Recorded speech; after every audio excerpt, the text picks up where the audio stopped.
ವಿದ್ಯಾರ್ಥಿನಿಯರ ವಸತಿ ನಿಲಯದಲ್ಲಿ ಹಲ್ಲೆ ಬಿದ್ದ ಸಾಂಬಾರ್ ಸೇವಿಸಿ 15 ವಿದ್ಯಾರ್ಥಿನಿಯರು ಅಸ್ವಸ್ಥಗೊಂಡಂತಹ ಘಟನೆ ಹಾಸನ ತಾಲೂಕಿನ ಕೃಷಿ ವಿಜ್ಞಾನ ಕಾಲೇಜಿನಲ್ಲಿ ನಡೆದಿದೆ.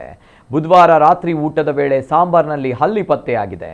ತೀವ್ರವಾಗಿ ಅಸ್ವಸ್ಥಗೊಂಡ ವಿದ್ಯಾರ್ಥಿನಿಯರಲ್ಲಿ 6 ಮಂದಿಗೆ ಹಾಸನದ ಆಸ್ಪತ್ರೆಯಲ್ಲಿ ಚಿಕಿತ್ಸೆ ನೀಡಲಾಗ್ತಾ ಇದೆ.